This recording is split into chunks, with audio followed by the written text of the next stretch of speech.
Welcome back to this experimental session of elementary electrochemistry course, and by now we have demonstrated experiments related to potentiometric titrations and conductometric titrations, and now we have got ready with another experiment where I am going to show you the variation of conductance with concentration. And as we have discussed in the theory class, the variation of equivalent conductance with square root of concentration was proposed by or explained by Kohlrausch. So, we will try to do an experiment and validate the proposal of Kohlrausch which he proposed regarding the conductance or the limiting conductance of strong electrolyte and weak electrolyte. So, for example, we are going to use HCl solution. This is one normal HCl solution to make various dilute solutions of HCl. So, I will make 8 dilute solutions of HCl in those volumetric flasks, and also I will use this one normal acetic acid solution and prepare several dilute solutions of acetic acid, and then one by one we will measure their conductance using this conductivity meter, and then from the value of conductance we will calculate equivalent conductance, which is then related to the concentration, because direct conductance versus concentration plot does not give us any significant information, whereas when we calculate their corresponding equivalent conductance, that is small lambda, so we will calculate lambda c for each of these solutions and then plot those numbers and show how the variation happens. In this particular page, I am going to take the reading. You can see the dilution that I am going to do. I have already written down the conductance of the solution water, which is slightly changing. It is like 1.17, when I noted it was 1.14. This value actually does not make any difference, because when we add this acid solution, whether it is acetic acid or HCl, we will see the conductance of that solution. So, what we are going to do is we are now going to prepare these dilute solutions from one normal solution. So, when we have one normal acetic acid, we can dilute it to half, then it will become N by 2. Then that N by 2 solution will be again diluted to half, which will become N by 4, then N by 8, N by 16, 32, 64, 128 and 256. So, that means the topmost solution is most dilute and the bottommost solution is most concentrated. How are we going to prepare these dilute solutions? We are going to use a 50 ml pipette with a pipette pump here. So, this 50 ml pipette, we will pipette out one solution. We will start with one normal solution, which we will take 50 ml, transfer it to a volumetric flask which is marked as N by 2. In this volumetric flask, we will transfer 50 ml of one normal HCl and dilute it up to the mark, and that solution will then become N by 2. Then we will pipette out 50 ml from here, put it in the next volumetric flask which is marked as N by 4, make it up to the mark, so that will become N by 4 solution. So, like that, from 1 to the second, second to the third, third to the fourth, like that we will make total 8 solutions. So, let me start with this one normal HCl solution.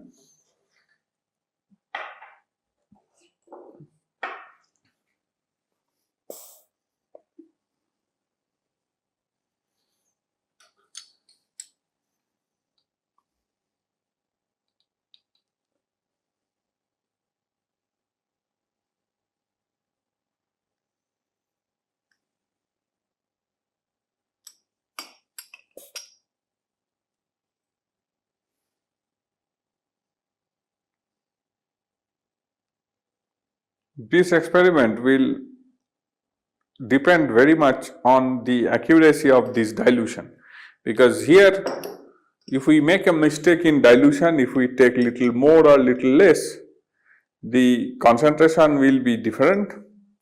As a result, the measured conductance will have a significant effect, and then when we try to calculate the equivalent conductance where the concentration term will be used, then the equivalent conductance values will not match so well, and we will not be able to draw the straight line or the curve that we are expecting to observe. So now I have transferred 50 ml of 1 normal HCl in this, and carefully I will add water to dilute it to 100 ml.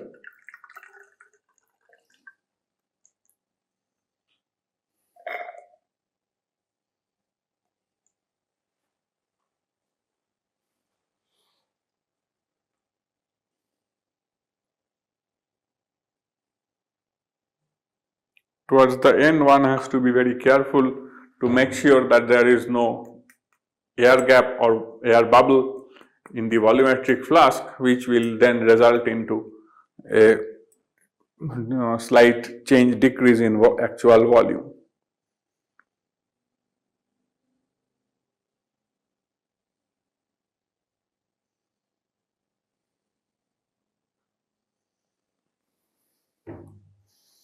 So after taking it up to the mark, we close it and shake well to homogenize.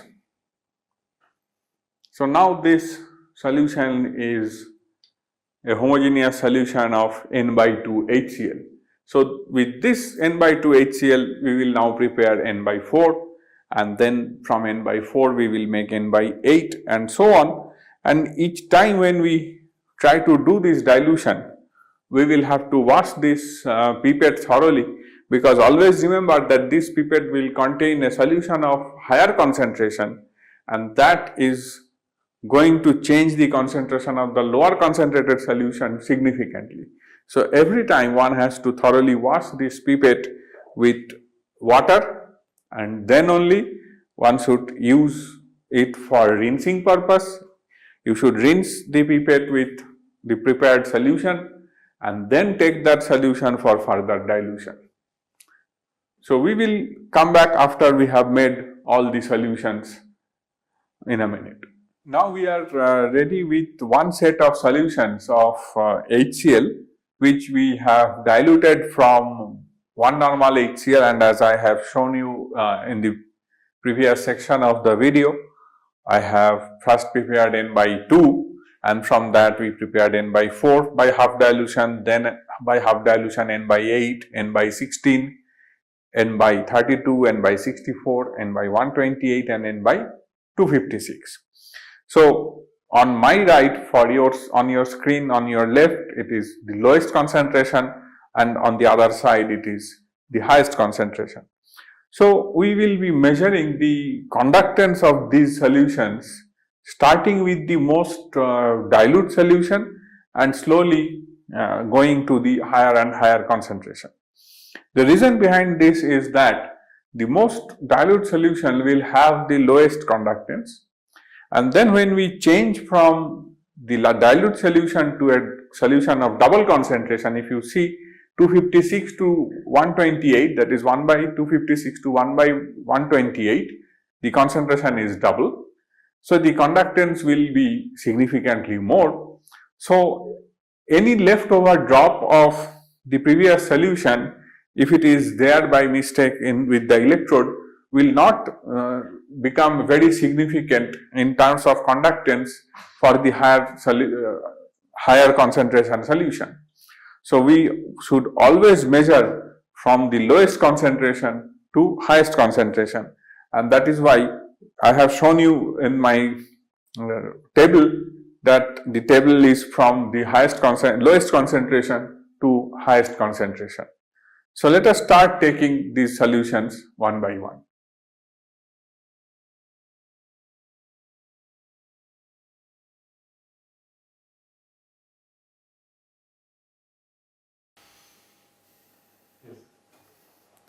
So now you can see that the conductance that I am reading here is the conductance of water. So I am now going to remove this beaker which contains water. I will throw and wipe it with a tissue paper so that there is no water in the beaker, because I am going to use a very dilute solution of acetic acid which will give a very small value for conductance, and a small amount of water in the electrode or in the beaker will probably change its conductance value. So we should make sure that the beaker and the electrode is perfectly dry.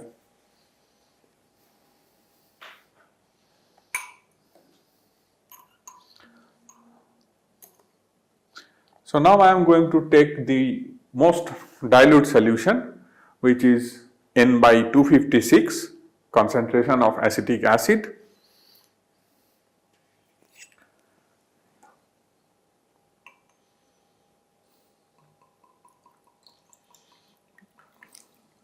Transferring it a sufficient amount so that the conductivity cell, the electrode is dipped, and what we see is that you get 1.7, 1.8, 1.9. So let it stabilize. We will take the reading for this. So we have N by 256 hydrochloric acid, and the corresponding conductance that I am getting is 1.771 millisiemens. So if you see, if you remember, the value that I had with water was running in microsiemens and this one is in millisiemens. So I will take this solution back. We will keep it back in the volumetric flask.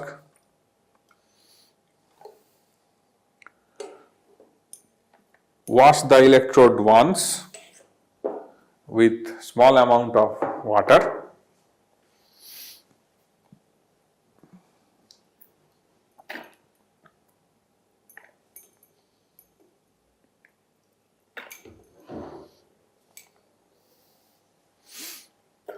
Wash the beaker again.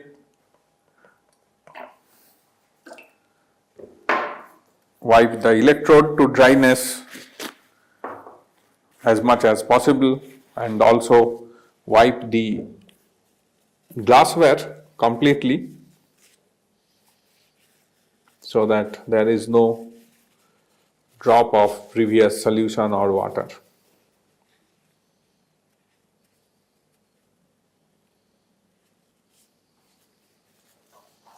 But as you can see that the concentration, that the conductance value is running in millisiemens, 1700 microsiemens, which is much more compared to 8 microsiemens of water. So small drop of water will not change the conductance value significantly. So now I am pouring this N by 128 HCl solution. So this is a double concentration, so you should see a significant increase in conductance of measured using the electrode.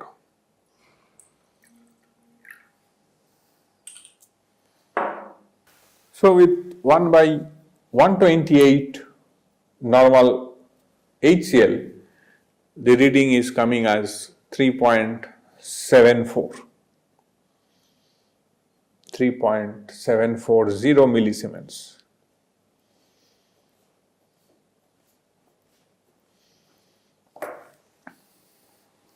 So we will do the same process again.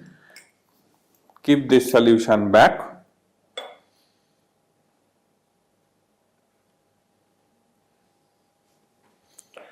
Wash the electrode carefully with water wipe it out and use for the next solution of higher concentration.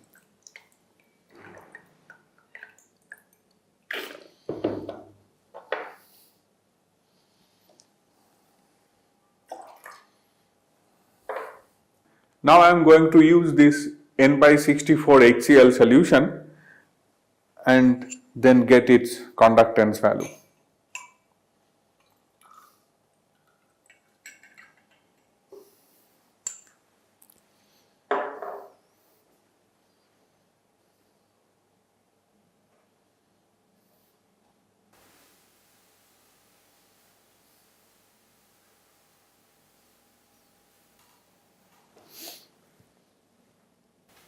So with N by 64 HCl, we are getting a reading of 7.727 millisiemens.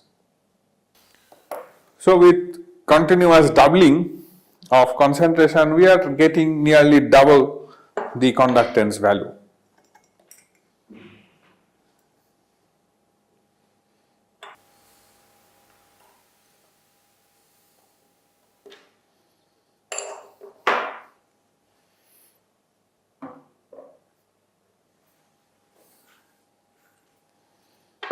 Sorry.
Now I am going to use this N by 32 HCl solution and get the reading. So every time you can see that when we are cleaning and taking it back, the reading is going back to about 8 to 9 microsiemens.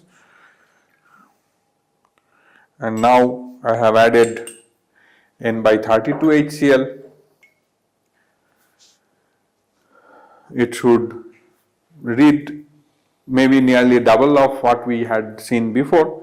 It was 7.7 and now it is about 16.5, 15.8 and it is stabilizing at 15.86.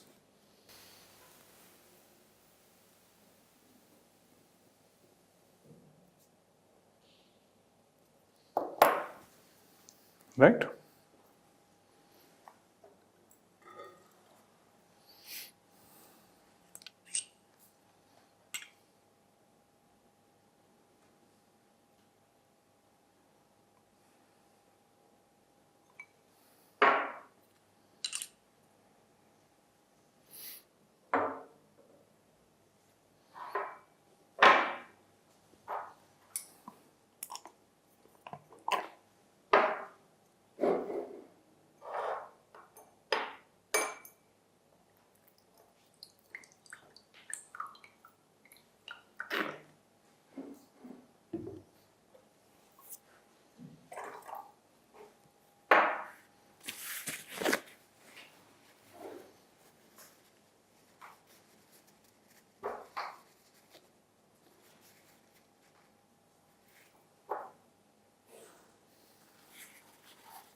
Now I am going to use this N by 16 HCl. I am slowly increasing the concentration as you can see, and the conductance value is also significantly increasing. Every time it is becoming nearly double.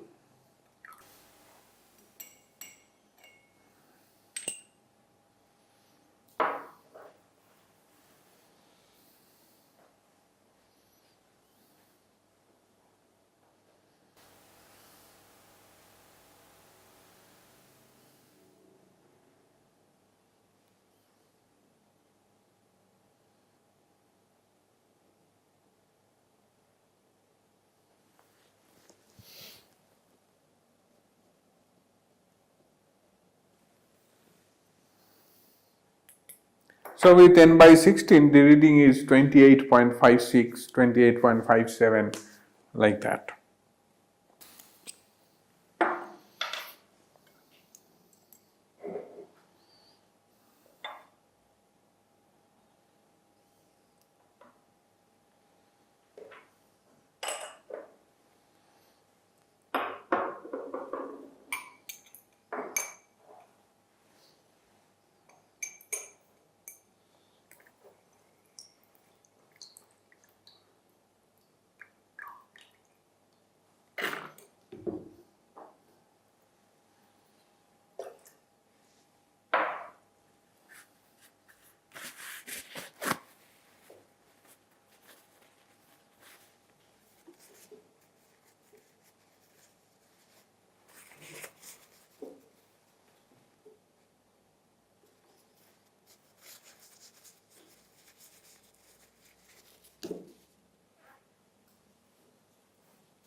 Now I am going to add this n by 8 HCl, which is significantly concentrated solution.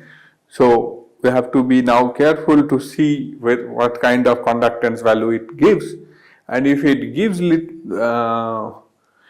something more than 50 or about 60, then we will not go beyond this, because here this reading will become difficult. It will not be able to give a reading of 100 millisiemens or more.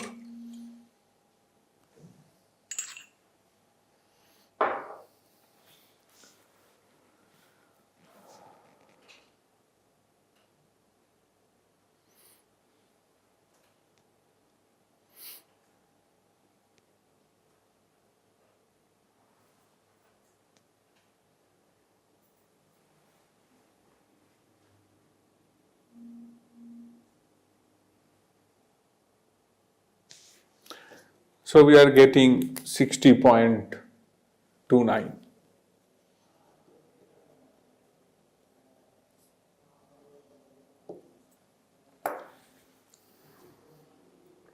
So we will try and see whether it can read more than 100. So we will try the next solution as well.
As I am now reaching higher concentration, this cleaning has to be done very carefully so that no drop of a previous concentrated solution stays here, because every drop of that that solution may result in a change in the conductance in terms of 1 or 2 millisiemens.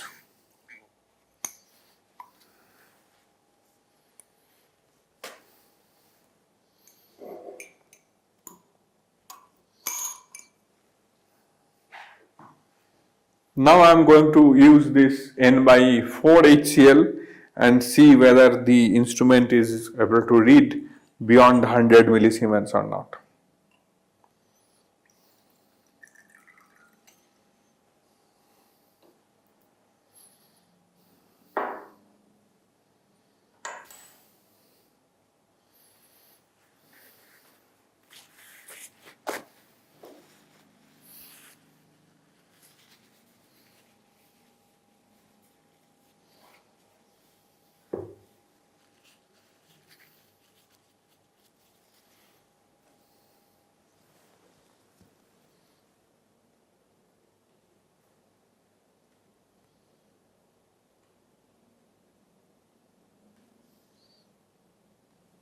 .7 millisiemens is now the conductance measured for N by 4 HCl. I think we will not go beyond this, so we will use these 7 solutions, and we will have to then calculate the corresponding equivalent conductance values using the actual concentration of the solution and the conductance value that we have measured, and then from there we will plot the lambda C versus square root of concentration, and we will try to extrapolate and find out the lambda 0 value for HCl using that plot. So I will show you this plot in the theory discussion after these experiments are over. So in the next part of the experiment, I will come back with solutions of acetic acid, dilute solutions of acetic acid in the same range, and then we will note down the readings of those dilute solutions of acetic acid using this conductivity meter, and then we will be able to compare the plot of lambda C versus square root of concentration for a strong acid and a weak acid, acetic acid. So we will meet again in the next part of this experiment. Thank you.